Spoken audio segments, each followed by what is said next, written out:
Civil courts में सबसे ज्यादा झगड़े किस बात पे होते हैं? जमीन, प्रॉपर्टी, ओनरशिप को लेकर ही सालों तक केसेस पेंडिंग रहते हैं, जनरेशंस तक। इनमें से एक मेजर रीजन होता है विल का ना होना। इंसान चला जाता है लेकिन ये क्लियर नहीं हो पाता कि उसके बाद उसकी प्रॉपर्टी का मालिक कौन बनेगा। रिजल्ट, पहले डिस्प्यूट घर के अंदर होता है, फिर कोर्ट के अंदर। ऐसे केसेस में जहां व्यक्ति बिना विल किए मर जाए उसे इंटेस्टेट डेथ कहते हैं। मैं हूं निवेदिता राजे एंड वेलकम टू दृष्टि जुडिशरी। और आज के वीडियो में हम समझेंगे कि अगर विल नहीं बनी हो तो प्रॉपर्टी का क्या होता है, कौन लीगल हेयर होता है, प्रोसेस क्या होता है और अलग अलग रिलीजन के हिसाब से सक्सेशन कैसे काम करता है, हिंदू लॉ, मुस्लिम लॉ और इंडियन सक्सेशन एक्ट। विल एक लीगल डॉक्यूमेंट है जिसमें कोई इंसान लिखकर बताता है कि उसकी डेथ के बाद उसकी प्रॉपर्टी, पैसा, ज्वेलरी या कोई भी एसेट किस किस को और कैसे मिलना चाहिए। सिंपल भाषा में विल एक इंस्ट्रक्शन है जो डेथ के बाद एक्टिवेट होगा और बताएगा कि डिसीज्ड की प्रॉपर्टी के साथ क्या करना है। एग्जाम्पल के लिए सोचिए, एक आदमी के पास एक फ्लैट था और एक दुकान, और उसके 2 ही बच्चे थे, एक बेटा और एक बेटी। अगर उसने लिख दिया होता कि दुकान बेटी को मिलेगी या फ्लैट बेटे को, तो सब कुछ सिंपल हो जाता, क्लैरिटी होती, कॉन्फ्लिक्ट नहीं होता। लेकिन अगर विल नहीं बनी तो ये डिसाइड करेगा सक्सेशन लॉ, ना कि उसके अपने इंटेंशंस। जनरली सक्सेशन के हिसाब से प्रॉपर्टी दोनों बच्चों में बराबर बांटनी चाहिए। लेकिन सोचिए, अगर दोनों को ही दुकान चाहिए या दोनों को ही घर चाहिए, तो क्या इन दुकान और फ्लैट को बीच से काट के बांटेंगे? कोर्ट भी ये डिसाइड नहीं कर सकता कि किसकी यादों का वजन ज्यादा है, इसलिए कोर्ट इक्विटी का रूल लगाता है और कहता है कि सब कुछ बेच दो और पैसे के बराबर हिस्से बांट दो। लीगल सोल्यूशन मिल जाता है। लेकिन लेगेसी, नॉस्टैल्जिया, रिश्ते सब कुछ बीच रास्ते में खत्म हो जाते हैं। जो चीजें किसी ने जिंदगी भर जोड़ के रखी थी वो एक ऑर्डर के साथ बिक जाती है। यहाँ पे प्रॉब्लम होती है, और जब क्लैरिटी नहीं होती तो सिस्टम अपने स्टैंडर्ड स्टेप्स पे चलता है। सबसे पहले लीगल हेयर्स को आइडेंटिफाई किया जाता है, फिर हर एसेट को प्रोपोर्शन में डिवाइड किया जाता है।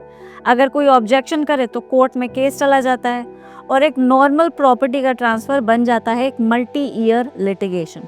यानी एक simple transfer becomes a legal puzzle जिसमें हर फैमिली मेंबर का वर्जन अलग होता है और हर डॉक्यूमेंट्स का मतलब घुमाया जाता है। और जो एसेट लाइफ भर कमाए थे उनकी वैल्यू घटने लगती है, इसलिए क्योंकि उनके ओनरशिप को लेकर क्लैरिटी नहीं है। डिस्प्यूटेड प्रॉपर्टी, एक विल लिखने में 20 मिनट लगते हैं, लेकिन विल के बिना उस झगड़े को सुलझाने में 20 साल लग जाते हैं। प्रॉपर्टी कैसे डिवाइड होगी बिना विल के, ये आपके रिश्तों पे नहीं, आपके रिलीजन पे डिपेंड करता है। और इंडिया में अलग अलग पर्सनल लॉज होने की वजह से सक्सेशन का रूल हर रिलीजियस कम्युनिटी के लिए अलग है। Let's break it down. Hindu succession law के हिसाब से, जो हिंदूज, बुद्धिस्ट, जैन्स और सिख्स को कवर करता है, अगर डिसीज्ड हिंदू है तो हिंदू सक्सेशन एक्ट 1956 अप्लाई होता है।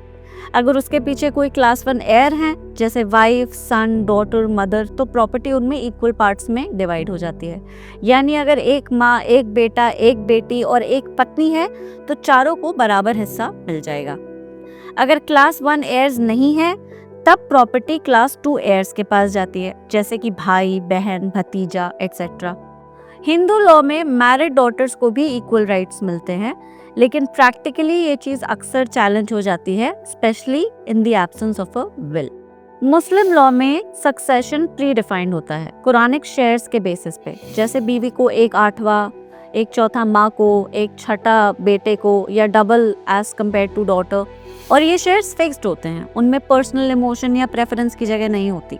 वसीयत के जरिए मुस्लिम्स अपनी प्रॉपर्टी का सिर्फ 1/3 पार्ट ही किसी और को दे सकते हैं, बाकी 2/3 फिक्स्ड हेयर्स के लिए रिजर्व्ड रहता है। अगर कोई क्रिश्चियन है या किसी और रिलीजन का है तो उस पे इंडियन सक्सेशन एक्ट 1925 अप्लाई होता है। इसमें पैटर्न ये होता है कि अगर स्पाउस और चिल्ड्रन है तो 1/3 स्पाउस, 2/3 चिल्ड्रन में इक्वली। अगर सिर्फ स्पाउस है तो पूरा स्पाउस को, अगर सिर्फ चिल्ड्रन है तो फुल चिल्ड्रन को इक्वली। पारसीज के लिए इस एक्ट के अलग डिटेल प्रोविजंस हैं, जहां रिलेटिव्स के शेयर्स भी क्लियरली डिफाइन किए गए हैं। अगर किसी इंडिविजुअल का रिलीजन अनक्लियर है या इंटरफेथ फैमिली है जिसमें कोई स्पेसिफिक पर्सनल लॉ अप्लाई नहीं होता, तो डिफॉल्ट में इंडियन सक्सेशन एक्ट 1925 लगाया जाता है। अगर विल नहीं होती तो किसके पास क्या हिस्सा जाएगा ये पर्सनली डिसाइड नहीं होता, ये रिलीजन और लॉ दोनों मिल के डिसाइड करते हैं। विल लिखना सिर्फ एक लीगल फॉर्मेलिटी नहीं है, ये एक इमोशनल रिस्पॉन्सिबिलिटी है। आज लिखी गई क्लैरिटी कल के रिश्तों को बचा सकती है। और ये था लॉ, थोड़ा सीधा, थोड़ा समझदार। मिलते हैं अगले वीडियो में।